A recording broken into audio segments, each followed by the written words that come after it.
नमस्कार मित्रों, जय श्री राम। मैं विनोद लक्ष्मी नारायण शुक्ला, अध्यक्ष पूर्वांचल जन कल्याण संस्थान। मित्रों, आज हम बात करेंगे मातृभाषा पर।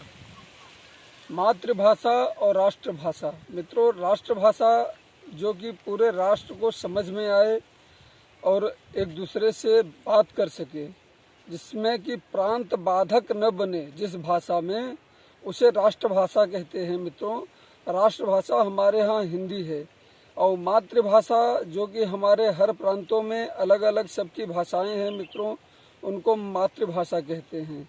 मातृभाषा हम इसलिए कहते हैं मित्रों क्योंकि भाषा जो है वो किसी माँ से कम नहीं है।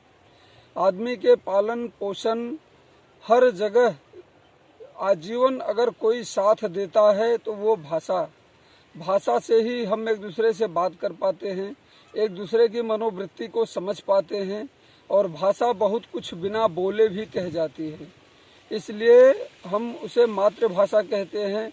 और राष्ट्रभाषा जो है मित्रों, वो हमें पूरे अपने देश से, अपने देश की तमाम संस्कृतियों से, हमारे देश में मित्रों जितने राष्ट्र हैं, जितने स्टेट हैं, उतनी संस्कृतियां हैं।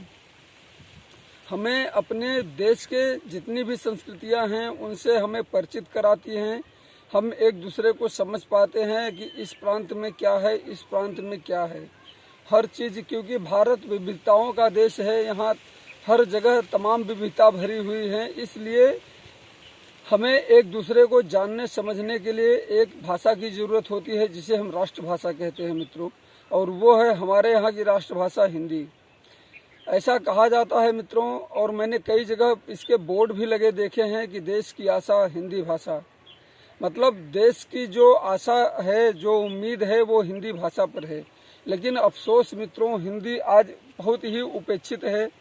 मैं जहाँ भी जाता हूँ, जहाँ भी देखता हूँ, लगभग मैं अभी कुछ दिन पहले कर्नाटक में देखा, केरल में देखा, वो लोग अपनी मातृभाषा से उनको बहुत प्रेम है मित्रों। ये तो बहुत ही प्रसन्नता की बात है और देखने के बाद में आदमी प्रसन्न होता है कि इनको अपनी मातृभाषा से बहुत ही लगाव है। लेकिन मित्रों, अफसोस तब होता है जब ये इंग्लिश में बोलते हैं लेकिन हिंदी नहीं बोलते, या हमारी सरकारों ने वहाँ हिंदी का प्रचार प्रसार नहीं किया, उनको बताया नहीं कि नहीं, हिंदी आपको देश से जोड़ेगी। मैं मानता हूँ कि इंग्लिश आपको इंटरनेशनल लेवल पे जोड़ती है, लेकिन पहले आप देश से तो जुड़िए। इंटरनेशनल लेवल की तो बात अलग है, जो इंटरनेशनल लेवल पे है भाई, बात अलग है। लेकिन इंटरनेशनल लेवल पे जुड़ने का मतलब ये नहीं कि आप अपने देश से कट जाएं और अपने देश के संस्कृति से दूर हो जाएं, अपने देश की भाषा से दूर हो जाएं। इसके लिए सरकारों को चाहिए कि इन राज्यों में हिंदी का प्रसार करें और लोगों को प्रेरित करें कि हिंदी सीखें, हिंदी बोलें। इससे कि अगर इनको भी कहीं अन्य प्रांतों में जाने में आने में किसी भी चीज़ की तकलीफ न होगी और अन्य प्रांत के लोगों को उनके यहाँ जाने में, उनको समझने में तकलीफ नहीं होगी। हिंदी ऐसी चीज़ है मित्रों। मैं कर्नाटक में गया था एक केस के सिलसिले में। वहाँ पे मैंने देखा कि जज, वकील, जितने भी लोग थे, किसी के पास हिंदी नहीं था। या तो वो अपने भाषा में बात कर रहे थे या तो फिर वो इंग्लिश में बात कर रहे थे।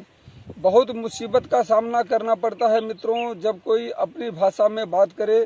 अच्छा ठीक है कि चलो उनको इंग्लिश आती थी, काम हो गया, लेकिन मित्रों जो ग्रामीण क्षेत्रों में रहने वाले लोग हैं उनको हिंदी एकदम नहीं आती, उनको इंग्लिश भी नहीं आती, उनको केवल मातृभाषा में ही जो भी है वो अपने भाषा में ही बात करते हैं।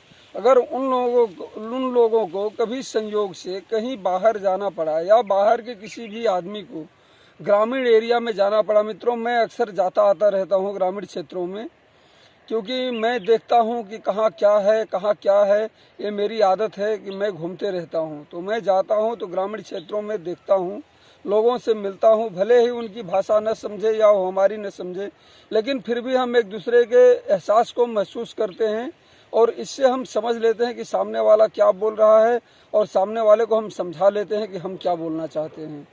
इसके लिए मित्रों ग्रामीण क्षेत्रों में अगर कोई जाता है या कोई आता है तो काफ़ी तकलीफ होती है, जो कि आदमी को हिंदी को जो है प्रसारित करना चाहिए, लोगों के बीच में पहुंचाना चाहिए। फिलहाल साउथ में तो बहुत बड़ी उपेक्षा है हिंदी की, और साउथ में हिंदी का प्रचार प्रसार बहुत जोर में होना चाहिए, ऐसा मेरा मानना है। और लगभग वहाँ की सरकारों की भी जिम्मेदारी बनती है कि अपने अपने राज्य के लोगों को हिंदी से अवगत कराएं, हिंदी की पहचान बताएं और हिंदी को अपनाने के लिए प्रेरित करें। क्योंकि अगर वो वहाँ के राजनीतिज्ञ और वहाँ के नेता, वहाँ के मुख्यमंत्री, वहाँ की सरकार अगर ऐसा नहीं करती है तो ये गलत व्यवहार है, ऐसा नहीं करना चाहिए। अपनी मातृभाषा का सम्मान सबको है, मैं भी करता हूँ उनकी मातृभाषा का सम्मान। ऐसा नहीं है कि नहीं, उनको उनकी भाषा को मिटा करके हिंदी को थोपिए, लेकिन हिंदी को बताइए। उनको भी मालूम होना चाहिए कि हिंदी है और हिंदी ये चीज़ है। उनकी भाषा के साथ साथ हिंदी भी होनी चाहिए।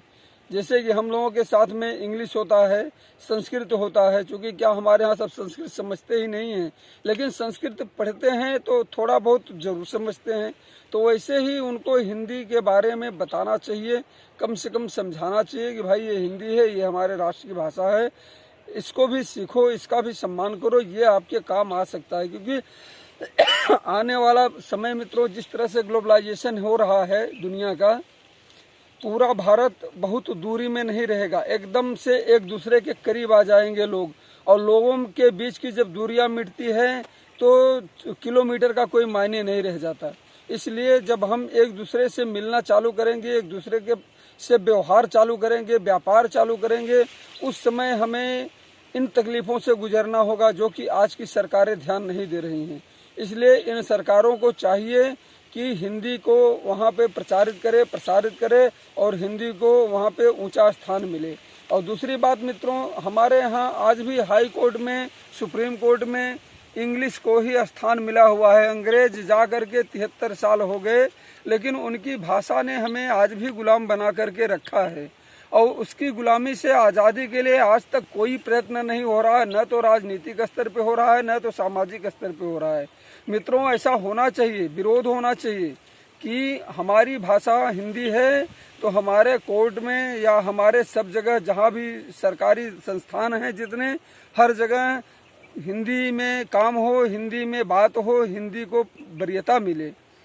तो उससे हमें जो दलाली देनी पड़ती है, अपनी बात बताने के लिए एक मीडिएटर रखना पड़ता है, इन सब चीज़ों से हम काफ़ी चीज़ों से बच सकते हैं अगर हिंदी को वहाँ पे प्राथमिकता दी जाए। तो कोई भी आदमी आएगा अपनी भाषा में, हिंदी में वहाँ पे बोलेगा, जज को भी समझा सकता है अपनी बात वकील को भी समझा सकता है, अपनी बात हर किसी को कह सकता है, समझा सकता है। क्योंकि हिंदी ऐसी चीज़ है कि वो सबके समझ में आसानी से आ जाएगी, क्योंकि वो हमारे देश की मिट्टी से जुड़ी हुई है। इसलिए हिंदी को स्थापित करना हमारा दायित्व बनता है। सरकार कहती है आत्मनिर्भर बनो, लेकिन कैसे? आत्मनिर्भर बनने की तो पहली सीढ़ी हमारी भाषा है, हमारी हिंदी है। आप हिंदी को तो स्थापित करिए। जब आप हिंदी को स्थापित करेंगे तो हम आत्मनिर्भर बनने के लिए एक कदम बढ़ा देंगे। मित्रों, हमने कई देशों में देखा है, आप चाइना में चले जाइए, चाइना में इंग्लिश को महत्व नहीं है। और भी कई जगहों में, जर्मन, जापान, आप कहीं भी जाइए, वहाँ पे उनकी जो नेशनल भाषा है, जो राष्ट्र भाषा है, वो वही, वहाँ पे हिंदी में ही उनको जो भी उनकी भाषा है वो अपनी भाषा में ही बात करते हैं। अगर कोई इंग्लिश बोलने वाला गया है तो उसको मीडिएटर लेना पड़ता है, न कि वहाँ के लोगों को आपस में बात करने के लिए मीडिएटर लेना पड़ता है। लेकिन सबसे बड़ी विडंबना हमारे यहाँ भारत में है कि हमें जब आपस में बात करना होता है तो हमें मीडिएटर की ज़रूरत पड़ती है। इसके लिए अगर आज एक देश और एक भाषा की बात हो तो हिंदी को स्थापित करने का समय आ गया है, लोगों को एक दूसरे से जोड़ने का समय आ गया है। मित्रों, बस आज इतना ही, शेष अगले वीडियो में। जय हिंद, जय भारत।